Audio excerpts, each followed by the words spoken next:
कपड़े धोने वाली बहू। शादी के पहले से ही विभा को कपड़े धोने का बड़ा शौक था। कभी नल के नीचे तो कभी तालाब के पास। अरे मेरी नीली वाली लुंगी नहीं दिख रही है।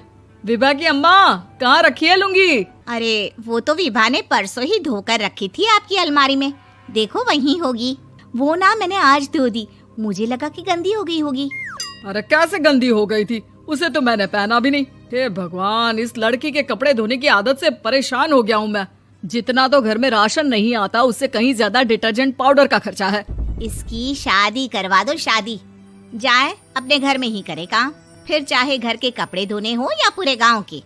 हाँ ठीक बोल रही हूँ, देखता हूँ मैं कोई लड़का। वो दिन भी आ जाता है जब विभा को देखने लड़के वाले आ जाते हैं। लड़की मुझे अच्छी लगी। होने वाली सास कहती है, बेटी अगर कुछ पूछना है तो पूछ लो। वैसे तो हमारी लड़की बहुत ही शर्मीली है, जो बोल दो वो मान लेती है, इसे क्या पूछना होगा। अरे कैसी बात कर रही हो माँ, मुझे इन लोगों के घर रहना है, सवाल तो कई है। हाँ हाँ बेटा, पूछ लो ना, क्या पूछना है। आप लोगों के घर कपड़े कौन धोता है? सास का मुंह बन जाता है।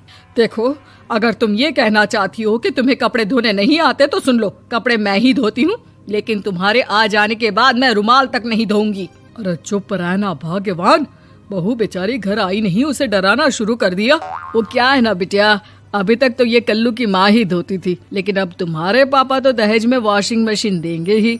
तभी विभा की माँ बोल पड़ती है, सवाल भी पूछा तो क्या। वैसे भाई साहब, मशीन की तो फिर भी कपड़े धोने की कैपेसिटी होती है। मतलब जो बिटिया दे रहे हैं ना विभा, इसे कपड़े धोने का बहुत शौक है। ये आप लोगों के क्या, आस पड़ोस गांव मोहल्ले सबके कपड़े धो दे और उफ तक ना करे। बाहर देखा नहीं आपने कितने कपड़े सूख रहे हैं?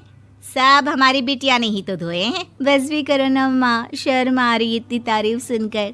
और तो और एक दाग निकाल कर दिखाओ तो मान जाऊं। हाँ अच्छा, माफ करना बेटा, मैंने गलत समझा। हमें तो रिश्ता बहुत पसंद है। और ऐसे जुड़ जाता है रिश्ता कपड़े धोने का शौक रखने वाली विभा का। उसकी शादी हो जाती है कोयला फैक्ट्री में काम करने वाले कल्लू के साथ। शादी के बाद अचानक विभा चिल्लाती हुई सास के पास आती है। सासू माँ, अरे सासू माँ कहाँ है आप? ये तो धोखा है, धोखा दिया आप लोगों ने मुझे। इसे ससुर के चक्कर के बारे में पता चल गया। अरे तो उसमें तुझे क्यों धोखा मिला है? अरे नल में पानी नहीं आता, कपड़े कैसे कब धुलेंगे? अच्छा, तू पानी नहीं आ रहा उसकी बात कर रही है। तो आपने क्या सोचा? कुछ नहीं। अच्छा, तेरी माँ ने कहा था कि कपड़े धोने का शौक है तुझे, याद आया मुझे।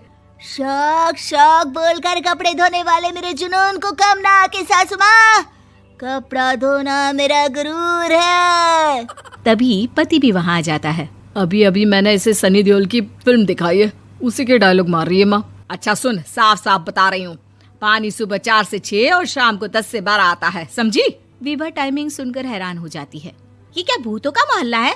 सुबह 4 बजे उठकर कौन कपड़े धोता है? 4 बजे टंकी में पानी जाता है, फिर सारा दिन धोना ना, किसने मना किया? अरे कैसी बात कर रही हैं? 200 लीटर की टंकी में कितने कपड़े धो लूंगी मैं? सुबह ही उठ जाऊंगी मैं। अब क्या था, विभा सुबह 4 से लेकर रात के 12 बजे तक कपड़े ही धोती रहती।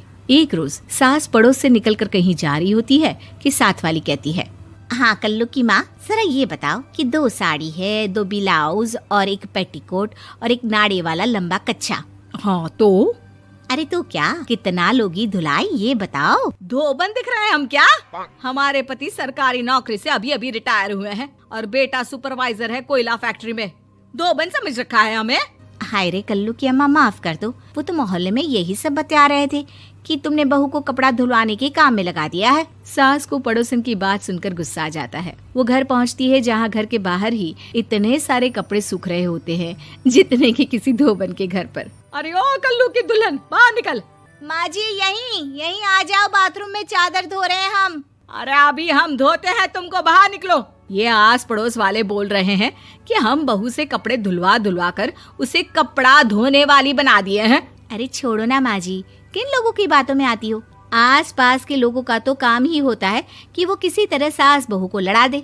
बहू सारे घर के कपड़े धोती है, ये क्या कम है? बोलिए। सास को भी लग जाता है कि वो बहू का ये सनकीपन नहीं छुड़वा सकती, इससे अच्छा है कि खुद ही चुप हो जाए। एक रोज सास और बहू मंदिर जाते हैं, जहाँ सास की साड़ी वहाँ खड़ी भीख मांगने वाली से मिलती है। माँ जी क्या बात है, आपकी साड़ी उस भिखारन से कितनी मिल रही है ना? हाँ हाँ, देखो तो दोनों की साड़ी मिल रही है। क्या बात है कल्लू की अम्मा, तुम खुद को तो अफसर की बीवी बताती हो और ऐसी सिंपल सी प्लेन साड़ी पहनकर घूमती हो। सिंपल और प्लेन नहीं है ये साड़ी। तो क्या सोने के धागे से फूल बने हैं? कुछ भी सासू माँ, कुछ भी। हाँ, बने थे इस साड़ी में सोने के धागे से फूल। मेरे पति लेकर आए थे मद्रास से स्पेशली मेरे लिए 10,000 की। ताहे भाई साहब इस भिखारन के लिए भी सेम टू सेम साड़ी लेकर आए होंगे 10,000 की।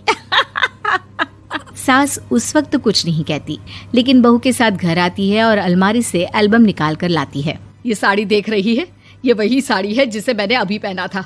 इस साड़ी में ये जो चमकदार फूल दिख रहे हैं ना, ये सोने के धागों से काढ़े गए हैं। लेकिन तू लोकल वॉशिंग मशीन ब्रश से घिस घिस कर सारे फूलों को निकाल कर साड़ी प्लेन कर दी। मुझे माफ कर दीजिए सासू माँ। और तो और, जब मैंने तुझे तेरी गलती के लिए कुछ नहीं कहा, लेकिन तूने तो सबके सामने मेरा मजाक ही बना दिया। क्यों? बहू को समझ में आ जाता है कि अब से उसका कपड़े धोना बंद।